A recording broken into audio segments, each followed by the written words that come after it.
Welcome back to the channel, everyone. Today, we're diving deep into a project that's been my passion for years, something I've poured my heart and soul into creating. Imagine a story that blends the gritty, mysterious vibe of the Ozark Mountains with the epic scale of classic sci-fi. That's the world I want to introduce you to, a universe I'm calling Ozark Star. Let's set the scene. It's a dusty garage in Bull Shoals, Arkansas, filled with the smell of sawdust and old electronics. This is our hero's sanctuary, a place where creativity and engineering come together. Our main character, who we'll just call the assistant for now, is a rugged, flannel-wearing guy, someone who looks like he could build a cabin with his bare hands or fix a starship engine. He's hunched over a workbench, meticulously soldering the circuits of a very special character, a vintage 1950s Zenith television. This isn't just any old TV. This is BRO, which stands for Bioresonant Oscillator. His screen doesn't show reruns of old shows. Instead, it displays a single pulsing neon green oscilloscope wave, like a digital heartbeat. BRO is the key to everything. As the assistant works, a sudden violet spark jumps from his soldering iron to the TV's chassis. This isn't just a simple short circuit, it's a catalyst. The entire garage begins to tremble, a low hum growing into a deep earth-shaking vibration. The air crackles with an unseen energy. Then, with a loud groan of metal, the garage door starts to roll up. But outside, the familiar sight of the Ozark woods, the tall pines and oaks of Arkansas, is gone. The massive, glowing rings of Saturn drift silently in the black void, casting an ethereal light into the garage. The garage is no longer just a garage. It has become a makeshift spaceship adrift in the cosmos.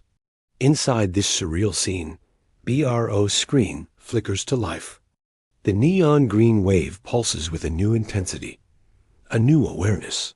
The TV is awake, and he's not the only one who senses the change. From behind a stack of cigar box guitars, a tiny Siamese kitten emerges. This is Sugar, but like BRO, Sugar is more than she appears. Her eyes, a brilliant glowing violet, widen as she takes in the celestial view. She knows, with a certainty that defies animal instinct, that they are no longer on Earth. Her supernatural origins are tied directly to the strange energy that has just ripped them from their home planet. Now let's cut back to Earth. Back to the limestone bluffs overlooking the White River. Here we meet another key figure, the Ozark Witch. Her name is Miss Chrissy, a thin woman with long flowing blonde hair, her face etched with the wisdom of the hills. She's not your typical storybook witch. She's a modern mystic, blending ancient Ozark folklore with a unique understanding of fringe science. Instead of a crystal ball, she holds a glowing vacuum tube, its filaments pulsing in sync with the cosmic disturbance. She feels the tear in the fabric of the universe, the sudden absence of the garage and its occupants. She senses the rift and knows that something profound and dangerous has just occurred. And she's not alone in her vigil.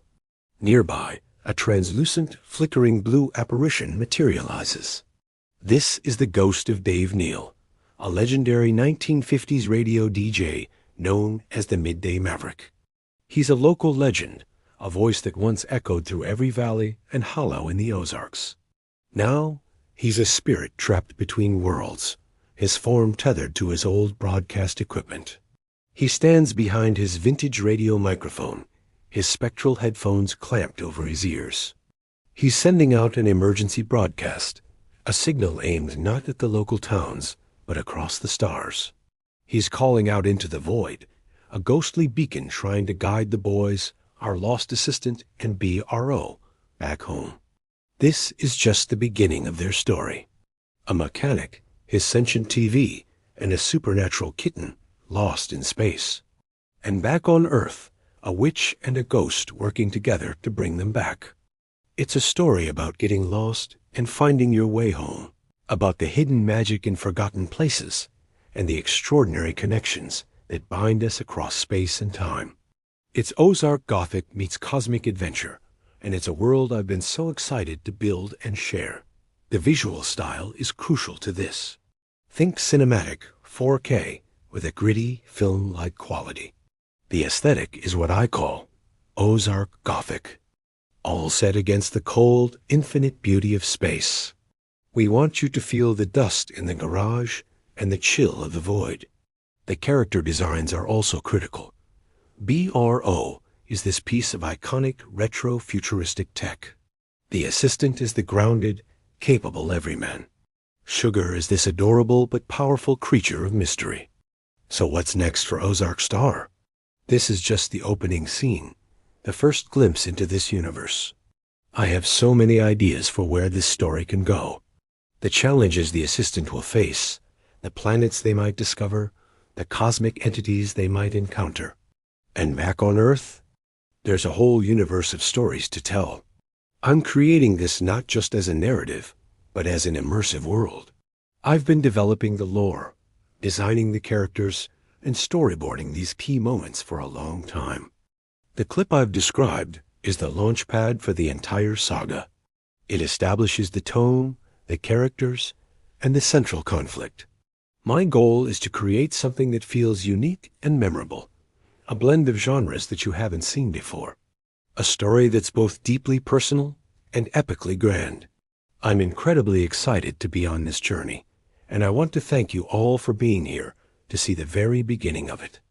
Your support means the world to me. Let me know in the comments what you think of this concept.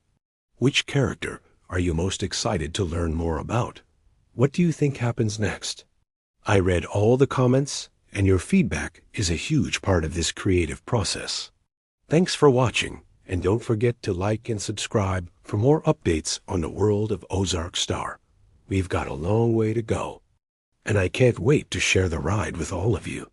See you in the next one.